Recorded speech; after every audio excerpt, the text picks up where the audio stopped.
नमस्कार, आप लोग देख रहे हैं ग्लो इंडिया और मैं महेश पांडे। उद्धव ठाकरे ने जो तानाशाही मुंबई में ऐसा चलाना शुरू कर दिया है, उद्धव सरकार ने, मानो मुंबई महाराष्ट्र को इंडिया का हिस्सा ना होकर के पाकिस्तान का हिस्सा बन गया हो। मानो कि जो कश्मीर पाकिस्तान के हिस्से में हो उस तरह का कोई कश्मीर बन गया हो।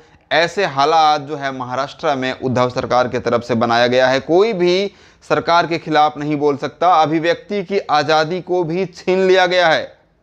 आप आज़ाद नहीं हैं। आप अगर महाराष्ट्र सरकार के खिलाफ बोल रहे हैं तो आप महाराष्ट्र के खिलाफ बोल रहे हैं। अगर आप उद्धव ठाकरे के खिलाफ बोल रहे हैं तो आप महाराष्ट्र के खिलाफ बोल रहे हैं।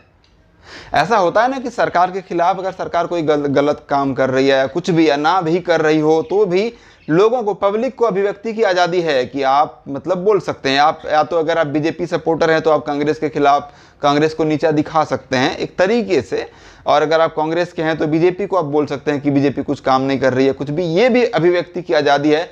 लेकिन यहाँ कंगना रनाउत तो क्लियर, साफ साफ एकदम जो सच्चाई है उस चीज़ को बयां कर रही थी कि महाराष्ट्र सरकार जो है वो विरोधियों को बचा रही है, विरोधियों के पक्ष में बातें कर रही है, तरह तरह की चीज़ें। कंगना रनाउत ने भी यही कहा था कि जो महाराष्ट्र है वो ऐसा लग रहा है अभी कि महाराष्ट्र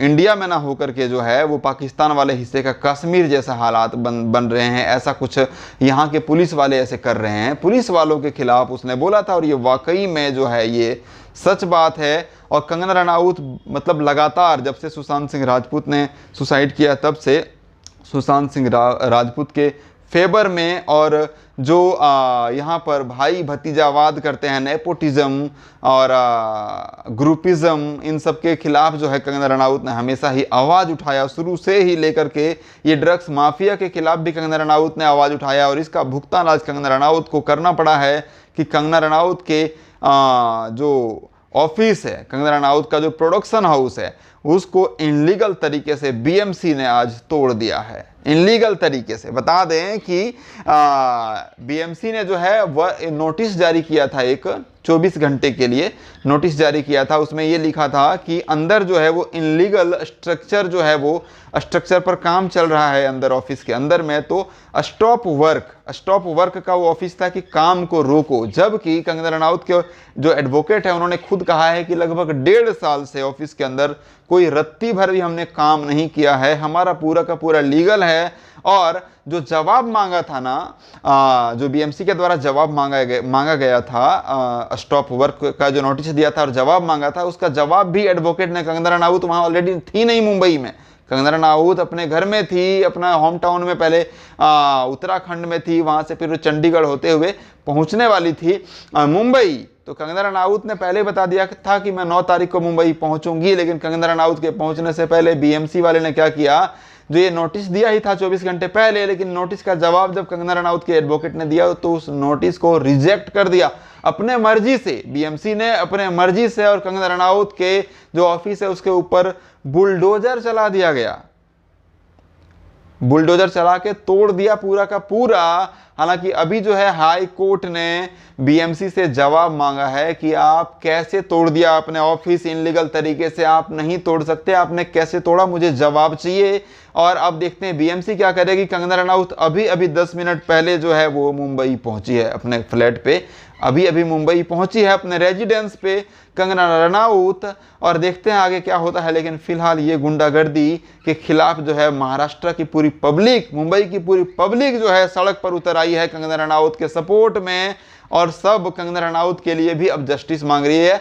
सब चिल्ला चिल्ला के, वहाँ की औरतें, वहाँ की लेडीजें, वहाँ के जेंट्स, वहाँ के युवा, सब लोग चिल्ला चिल्ला के सड़क पर एक ही नारा लगा रहा है कि भाई तुमने कंगना रनाउत शेरनी का जो है तुमने ऑफिस कैसे तोड़ा, किस बिहाफ पे। तुम्हें अगर किसी का घर तोड़ना था तो रिया का तोड़ते, रिया का घर नहीं था क्या तोड़ने के लिए, तुमने कंगना रनाउत का घर कैसे तोड़ा।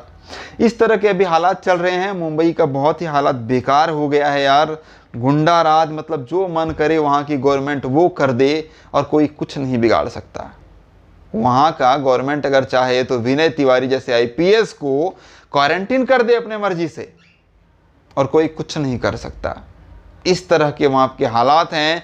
वहाँ की अगर पुलिस चाहे, वहाँ की गवर्नमेंट चाहे तो अपराधी को बचा ले और कोई कुछ भी नहीं कर सकता। वहाँ की अगर पुलिस चाहे तो कोई अपराध हुआ है तो उसके जो भी एविडेंस होंगे उसको मिटा दे और कोई कुछ भी नहीं कर सकता। क्या इन लोगों के ऊपर कोई कानून नहीं है?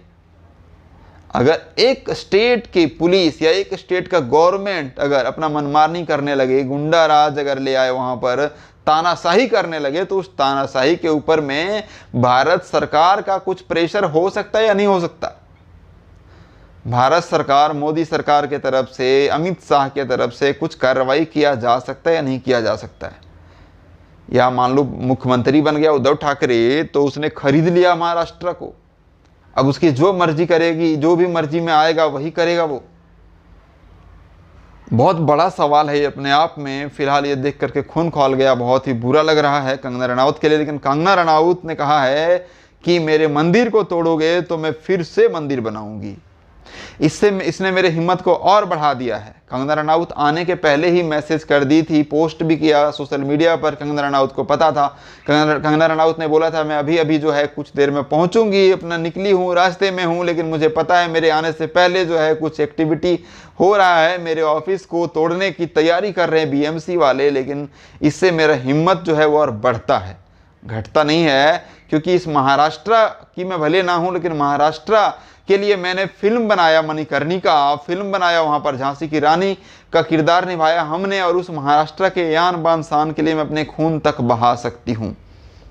लेकिन वो वहाँ की जो सरकार है वो मेरे लिए नहीं सोच सकती। बहुत दुख की बात है। देखते हैं आगे क्या होता है। जो भी होता है आपके साथ में अपडेट करूँगा। फिलहाल के अपडेट में ही था। थैंक यू, धन्यवाद, बाय बाय।